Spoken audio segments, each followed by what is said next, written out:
بسم اللہ الرحمن الرحیم۔ محمد عربی۔ یہ دیکھ کر آپ صلی اللہ علیہ وآلہ وسلم سناٹے میں آ گئے۔ بڑی حسرت کے ساتھ چچا کی طرف دیکھا کہ کاش کچھ دیر وہ خاموش رہے اور آپ صلی اللہ علیہ وآلہ وسلم لوگوں میں تقریر کر سکتے، ان کو سچے دین کی دعوت دے سکیں، ان کو رب کا پیغام سنا سکیں، لیکن اس کو ذرا بھی ترس نہ آیا۔ اس کا انداز اور سخت ہو گیا۔ وہ آپ کو جلی کٹی سناتا رہا۔ آخر لوگ وہاں سے چل دیے، لیکن اب بھی ان میں وہی باتیں تھیں۔ کوئی کہتا، بھائی عبد المطلب کا نوجوان تو آسمان سے باتیں کرتا ہے۔ کوئی کہتا، وہ تو ایسے عبادت کرنے کو کہتا ہے جس کو نہ ہم دیکھ سکیں نہ سن سکیں۔ کوئی کہتا ہے جس سے وہ باتیں کرتا ہے ذرا ہماری بھی بات کیوں نہیں کروا دیتا اس سے۔ اسلام کی آواز اٹھائے ہوئے ایک زمانہ ہو گیا۔ پیارے نبی صلی اللہ علیہ وسلم اپنے ماننے والوں کو لے کر اپنے گھر آ جاتے یا ارقم کے یہاں چلے جاتے۔ وہاں ان کو قرآن کی آیتیں سناتے۔ جو ناخواندہ ہوتے ان سے کئی بار سنتے کہ خوب یاد ہو جائے۔ جو پڑھے لکھے ہوتے وہ آیات کو لکھ لیتے، پھر خود یاد کرتے، بال بچوں کو یاد کرواتے اور دوسرے نو مسلموں کو بھی یاد کراتے۔ آہستہ آہستہ اسلام پھیلتا گیا اور مسلمان بڑھتے رہے، مگر مشرقین اسے یوں ہی ہنسی مذاق میں ٹالتے رہے۔ یہ ایک سنجیدہ خطرہ ہے، یہ باور کرنے کو وہ بھی تیار نہ تھے۔ وہ سمجھتے رہے کہ یہ تو دیوانے ہیں، ان سے کون الجھے۔ وہ تو سمجھ رہے تھے کہ یہ لوگ محمد کے پیچھے دیوانے ہیں اور اسی زد میں آ کر اپنا دین بھی چھوڑ بیٹھے ہیں۔ مگر یہ ساتھ نبھنے والا نہیں، صرف 2 دن کی بات ہے۔ اس کے بعد یہ سب گرد کی طرح اڑ جائیں گے اور دیر سویر قومی ہی دین کی پناہ لیں گے۔ انہی دنوں کی بات ہے کہ ایک روز کچھ مشرک کعبہ میں تھے اور مورتیوں کو سجدہ کر رہے تھے کہ اتفاق سے رسول اللہ صلی اللہ علیہ وآلہ وسلم کا گزر ہوا۔ آپ صلی اللہ علیہ وآلہ وسلم سے یہ حالت دیکھی نہ گئی اور ان پر بڑا ترس آیا۔ نیز دل میں خیال آیا کہ اس کام سے کسی طرح روکا جائے اور انہیں اس ذلت سے بچایا جائے۔ چنانچہ فرمایا، اہل قریش، تم تو دادا ابراہیم کے دین سے بالکل ہی ہٹ گئے ہو۔ تم ان حقیر مورتیوں کو پوجتے ہو اور انہیں اللہ کا ساجی ٹھہراتے ہو۔ بتاؤ تو اللہ تم سے کتنا ناخوش ہوگا۔ مشرکوں پر یہ بات بہت گراں گزری اور کج بحثی پر تل گئی۔ بولے، کوئی ہم مورتیوں کو تھوڑے پوجتے ہیں، اصل میں تو ہم اللہ سے محبت ہے، ہمیں اسی سے قریب ہونے کی تمنا ہے، یہ تو بس بیچ میں واسطہ ہے۔ آپ صلی اللہ علیہ وآلہ وسلم نے فرمایا، اگر اللہ کو چاہتے ہو تو میری بات مانو، اللہ بھی چاہنے لگے گا۔ یہ سننا تھا۔ وہ آگ بگولا ہو گئے اور آپس میں بولے، اس کی باتیں سنتے سنتے تو کلیجہ پک گیا ہے، آخر کب تک برداشت کیا جائے۔ ہم چپ کیا رہے، یہ تو بالکل ہی ڈھیٹ ہو گیا ہے، اتنا کہ ہماری عقلوں پر چوٹیں کرنے لگا، ہمارے آباء و اجداد تک کو گمراہ کرنے لگا ہے، ہمارے آباء و اجداد تک کو گمراہ کہنے لگا ہے اور ہمارے دیوتاؤں کو بھی نہیں بخشتا۔ اچھا تو اب تو ہم بالکل نہیں گوارا کریں گے، ایک دم نہیں کریں گے۔ پھر وہ سب اٹھ کر چل دیے، مگر آنکھیں بالکل سرخ تھیں، سینے کھول رہے تھے۔ اب جہاں دیکھیے آپ صلی اللہ علیہ وآلہ وسلم ہی موضوع گفتگو تھے۔ کوئی ستانے کے منصوبے بنا رہا تھا، کوئی ڈرانے اور دھمکانے میں مصروف تھا۔ سارے مشرک سردار سر جوڑ کر بیٹھے اور باہم مشورہ کرنے لگے، محمد دیوتاؤں پر زیادتی کر رہا ہے، اس کا کیا علاج کیا جائے؟ وہ ہمارے دین کے پیچھے پڑا ہے، اس سے کیسے پیچھا چھڑایا جائے؟ کیا محمد دیوتاؤں کی توہین کرتا ہے؟ ان دیوتاؤں کی جو ہمارے معبود ہیں، ہم سے پہلے کے معبود ہیں؟ کیا محمد ہم کو الو سمجھتا ہے جو مورتیوں کو چھوڑنے کی دعوت دیتا ہے؟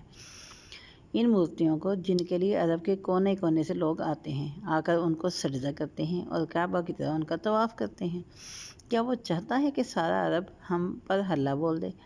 یہ چاہتا ہے کہ ہر قبیلہ ہمارا بائیکاٹ کر دے اور ہمارے ہاں آنا جانا چھوڑ دے، کہ ہماری ساری تجارت ٹھپ پڑ جائے اور ہم دانے دانے کو ترس جائیں۔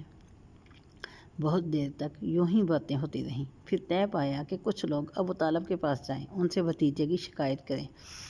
نیز کہیں کہ محمد صلی اللہ علیہ وآلہ وسلم کو منع کر دیجیے، وہ ہم کو کچھ نہ کہیں، نہ ہمارے دیوتاؤں کو کچھ کہیں، اور نہ ہی اس کو ہمارے دین سے کوئی سروکار ہو، نہ ہم اس کے دین سے سروکار رکھیں گے۔ چنانچہ قریش کے 6 سردار ابو طالب کے پاس گئے، اور وہ یہ تھے: حرب کا بیٹا ابو سفیان، ربیعہ کا بیٹا عتبہ، مغیرہ کا بیٹا ولید، وائل کا بیٹا عاص، اور حشام کا بیٹا عمر۔ ہاں، یہ وہی عمر جس کی کنیت ابو الحکم تھی، جو ابو جہل کے نام سے مشہور ہے، ابو جہل کے نام سے مشہور ہے۔ یہ سب ابو طالب کے پاس گئے اور ان کے سامنے اپنی بات رکھی۔ ابو طالب نے بھی ان کی دلدہی کی، بڑی نرمی سے بات چیت کی، اور کسی طرح سمجھا بجھا کے واپس کر دیا۔ اسی طرح دن گزرتے گئے، اور محمد صلی اللہ علیہ وآلہ وسلم شرک و بت پرستی سے روکتے رہے، اور تنہا اللہ کی عبادت پر ابھارتے رہے، یہاں تک کہ مسلمانوں کا ایک جتھا ہو گیا۔ اب تو مشرک بہت گھبرائے۔ اگر محمد صلی اللہ علیہ وسلم کامیاب ہو گیا اور اس کا دین پھیل گیا، نیز ہر طرف اسلام کا بول بالا ہو گیا، تو پھر کیا بنے گا؟ تب تو ہماری شامت آئے گی، وطن عزیز ویران ہو جائے گا، ہمارا سارا کاروبار ٹھپ ہو جائے گا۔ لہٰذا یہ گول مول بات ٹھیک نہیں، اب تو دو ٹوک فیصلہ کرنا ہوگا۔ یہ سوچ کر وہ پھر ابو طالب کے پاس آئے اور بولے: ابو طالب، آپ ہمارے بزرگ ہیں، جان و دل سے ہمیں عزیز ہیں، ذرا بھتیجے کے معاملے میں انصاف کیجیے نا، اس سے کہیے کہ ہمارے دیوتاؤں کو برا نہ کہے، ہمارے دین میں عیب نہ نکالے، ہماری عقل و خرد پر حملے نہ کرے، اور ہمارے باپ دادا کو گمراہ نہ کرے۔ ہاں، تو آپ اسے سمجھا دیجیے، ورنہ پیچھے ہٹ جائیے، ہم خود ہی اس سے نمٹ لیں گے۔ آخر آپ بھی تو اس کی باتوں سے بیزار ہیں، آپ کو بھی تو اس طرح چین مل جائے گا۔ اب ابو طالب سے کچھ بننا پڑا، مجبور ہو کر انہوں نے محمد کو بلوایا۔ آپ آئے تو وہ بولے: بھتیجے، یہ قوم کے مالدار اور سردار لوگ ہیں، انہیں تم سے کچھ شکایت ہے کہ نہ تو تم ان کے دیوتاؤں کو کچھ انہیں شکایت یہ ہے کہ تم ان کے دیوتاؤں کو برا بھلا کہتے ہو۔ تم ان کے دیوتاؤں کو کچھ کہنا چھوڑ دو، یہ تمہارے خدا کو کچھ نہیں کہیں گے۔ آپ صلی اللہ علیہ وآلہ وسلم نے فرمایا: چچا، جو چیز ان کے لیے زیادہ بہتر ہے، کیا اس کی طرف انہیں بلانا چھوڑ دو؟ ابو طالب نے کہا: وہ کیا چیز؟ آپ صلی اللہ علیہ وسلم نے فرمایا: میں کہتا ہوں کہ یہ زبان سے صرف ایک فقرہ کہہ دیں، اگر یہ راضی ہو جائیں تو پورا عرب ان کا غلام ہو جائے گا، اور ساری دنیا ان کے قدم چومے گی۔ ابو جہل زور سے چیخا: تیرے باپ کی قسم، وہ کون سا فقرہ ہے؟ اس جیسے 10 فقرے ہم سے سن لے۔ آپ صلی اللہ علیہ وآلہ وسلم نے فرمایا: صرف لا الہ الا اللہ کہہ دیجیے۔ یہ سنتے ہی سب کے سب تلملا اٹھے، غصے سے سرخ چہرے ہو گئے ان کے، اور نفرت سے گردنیں پھر گئیں، اور یہ کہتے ہوئے چل دیے: اچھا دیکھ، اب تیری کیسی مٹی پلید کرتے ہیں ہم۔ محمد کی دعوت تیزی سے پھیل رہی تھی، معاشرے کا سارے عنصر آپ صلی اللہ علیہ وسلم کے گرد جمع ہو رہا تھا۔ یہ دیکھ کر شرک کے علم بردار بہت تلملائے، ان کے دلوں پر سانپ لوٹنے لگے۔ خدا کی عبادت سراسر بتوں کی توہین تھی، اسلام کی عزت کفر کے لیے سراپائی ذلت تھی، اور مسلمانوں کی سربلندی کافروں کے لیے خطرہ تھی۔ لہٰذا کافر غصے سے بے تاب ہو گئے، بالکل آگ بگولا ہو گئے۔ انہوں نے قسمیں کھائیں: اب ہم محمد صلی اللہ علیہ وآلہ وسلم کے لیے ننگی تلوار ہیں، جہاں پائیں گے اسے ستائیں گے، جس طرح ہو سکے گا اس کا دل دکھائیں گے، جسم کو بھی زخمی کریں گے، اور روح کو بھی چھلنی کریں گے، اور اس کے دین کو مٹا کر چھوڑ دیں گے۔ چنانچہ انہوں نے اپنے شاعروں بدمعاشوں کو آپ کے خلاف بھڑکا دیا۔ وہ آپ کو گالیاں دیتے، آپ پر تہمتیں لگاتے، اشعار میں آپ کی حجب کرتے، لوگوں میں آپ کے خلاف بدگمانیاں پھیلاتے، آپ کی عقل و نیت پر حملے کرتے۔ کوئی کہتا یہ تو جادوگر ہے، کوئی کہتا یہ تو جادو کا اثر ہے اس پر، کوئی کہتا اس کو شہرت کی ہوس ہے۔ ایک دن کچھ مشرک سردار کعبہ میں جمع ہوئے، اور آپ صلی اللہ علیہ وسلم ہی موضوع سخن تھے۔ ارے محمد تو کہتا ہے کہ ہم لوگ مر جائیں گے تو پھر زندہ کیے جائیں گے، اور اپنے کیے کا حساب دیں گے، اچھے کاموں میں اچھا بدلہ پائیں گے اور برے کاموں میں برا۔ اچھے کام کریں گے تو جنت میں جائیں گے، برے کام کریں گے تو جہنم میں جائیں گے۔ پھر انہوں نے سوچا ذرا محمد کو بلائیں، کچھ بحث و مناظرہ کریں، اگر وہ اپنی باتوں میں سچا ہوگا تو دلیل دے گا، اگر جھوٹا ہوگا اور محض دعویٰ کرتا ہوگا تو ہم کو حق ہوگا اسے جتنا چاہیں ستائیں، اس میں ہم بالکل معذور ہوں گے، نہ کسی کو ملامت کا حق ہوگا نہ باز پرس کا۔ چنانچہ انہوں نے آپ صلی اللہ علیہ وسلم کی طرف ایک آدمی دوڑایا۔ آدمی پہنچا تو آپ کو ان کی طرف سے کچھ امید ہوئی۔ آپ نے سوچا کہ شاید ان پر حق بے نقاب ہو گیا ہے اور وہ شاید ان پر ایمان لے آئیں۔ یہ سوچ کر آپ بے تابی سے ان کی طرف بڑھے۔ وہاں تو کچھ اور تھا، وہاں تو وہی دلخراش باتیں تھیں، وہی ضد اور نفرت کی ادائیں تھیں۔ انہوں نے کہا، ہم تو جانتے نہیں کہ عرب میں کوئی ایسا آدمی ہوا ہو جس نے تمہاری طرح اپنی قوموں کو تنگ کیا ہو۔ تم نے ہمارے دین میں عیب نکالا، ہمارے دیوتاؤں کو برا بھلا کہا، ہمارے باپ دادا پر کیچڑ اچھالی، یہی کیا پوری قوم کو تتر بتر کر کے رکھ دیا۔ خود ہی بتاؤ کیا بات رہ گئی جو تم نے چھوڑی؟ لیکن سنو، اب بھی ہم تم کو سینے سے لگانے کو تیار ہیں، دولت، عزت، شہرت سب کچھ دینے کے لیے تیار ہیں۔ دولت کی تمنا ہو تو بتاؤ، ہم تمہارے قدموں میں دولت کے ڈھیر لگا دیں گے۔ شہرت کی تمنا ہو تو بتاؤ، ہم تم کو اپنا سردار بنا لیں گے، اور اگر کہیں دماغی مرض ہے تو یا جن ہے تو ہم اچھے سے اچھے علاج کا انتظام کریں گے۔ علاج تمہارا ہوگا، پیسہ ہمارا لگے گا۔ آپ صلی اللہ علیہ وسلم کی عقل و نیت پر زبردست حملہ تھا، چنانچہ آپ کو بہت ملال ہوا۔ آپ نے فرمایا، مجھ میں اس طرح کی کوئی شکایت نہیں، مجھ کو مال و دولت کی بھی تمنا نہیں، شہرت یا بادشاہت کی بھی ہوس نہیں۔ میں تو اللہ کا رسول ہوں، اسی نے مجھے بھیجا ہے تاکہ تم کو غفلت سے چمکا دوں، برائی کا انجام برا ہوتا ہے، نیکی کا نیک انجام بھی سنا دوں، اور چاہو تو تمہیں رب سے ملا دوں۔ ان باتوں کا ان پر کیا اثر ہوا؟ جاہلیت کی رگ اور پھڑکی اور ان میں ایک غل مچ گیا۔ اب جو کچھ منہ میں آیا بکنے لگے، نیز انہوں نے کچھ الٹے سیدھے مطالبات بھی کیے۔ پھر بولے، اگر تم سچ مچ اللہ کے رسول ہو اور اس نے تم کو ہماری رہنمائی کے لیے بھیجا ہے تو ان مطالبات کو پورا کرو، پھر ہمیں یقین آئے گا کہ تم سچے ہو، اور اس وقت ہم تمہاری بات مانیں گے۔ چنانچہ کسی نے کہا، اپنے رب سے کہو کہ ہمارے لیے ایک چشمہ رواں کر دے، چشمہ بھی ایسا کہ زمزم سے میٹھا، جیسے شام و عراق میں نہریں بہتی ہیں، ہمارے بھی یہاں بہنے لگے۔ کسی نے کہا، اگر تم نبی ہو تو اپنے رب سے کہو وہ تم کو باغوں اور محلوں میں رکھے، سونے اور چاندی کے بہت سے خزانے دے دے تاکہ عیش کی زندگی گزر کر سکے۔ یہ کیا کہ ہماری طرح بازاروں میں مارے میرے پھرتے ہو اور روزی کے پیچھے خون پسینہ بہاتے ہو۔ کسی نے کہا، یمامہ میں ایک آدمی ہے رحمان، وہی تم کو یہ سب باتیں سکھاتا ہے، تم سن لو۔ ہم رحمان پر تو ایمان لانے سے رہے، اگر ایسا نہیں تو تم ہمارے سامنے آسمان پر چڑھو اور وہاں سے ایک تحریر لاؤ جس کو ہم بھی پڑھ لیں۔ کسی نے کہا، فرشتے اللہ کی بیٹی ہیں، انہی کو ہم پوچھتے ہیں۔ اب اگر تم اللہ اور فرشتوں کو ہمارے سامنے لا کھڑا کرو یا آسمان کو ٹکڑے ٹکڑے کر کے ہم پر گرا دو تو ہم تم پر ایمان لے آئیں گے۔ ذرا ہم بھی تو دیکھیں کہ یہ کیسی سزا اور کیسا عذاب ہے جس کی یہ دھمکیاں ہیں۔ آپ نے فرمایا، پاک ہے میرا رب، کیا میں ایک پیغمبر کے سوا اور کچھ بھی ہوں؟ اللہ نے فرمایا، بابرکت ہے وہ ذات جو اگر چاہے تو تمہیں اس سے بھی اچھی چیزیں دے دے، چاہے تو ایسے باغ دے دے جن کے نیچے سے نہریں رواں ہوں، چاہے تو وہ بہت سے محل دے دے۔ ان لوگوں نے کہا، محمد، ہم نے تمہارے سامنے کتنی ہی باتیں رکھیں لیکن تم نے ایک نہ سنی، ہم نے تم سے کتنی خواہشیں کی لیکن تم نے سب ٹھکرا دی۔ سن لو، اب ہم معذور ہیں، اب ہمیں حق ہے کہ تمہارے ساتھ جیسا چاہیں سلوک کریں۔ یاد رکھو، ہم تمہاری جان ہی لے کر چھوڑیں گے، اب یا تو تم رہو گے یا ہم۔ اب انہوں نے آپ کے قتل کا فیصلہ کر لیا، بالکل آخری اور محکم فیصلہ۔ یہ خیال آتے ہی ان کی ہمت جواب دینے لگی اور سارے حوصلے پست ہو گئے۔ مگر ہاں، ایک شکل ہے، کوئی ترکیب کی جائے کہ محمد ابو طالب کی نظر سے گر جائے، یا کم از کم ان کا دل پھیکا پڑ جائے کہ ہم اس کو قتل کریں تو وہ چپ چاپ رہیں۔ چنانچہ انہوں نے بہت سوچا اور کئی دن تک سوچا۔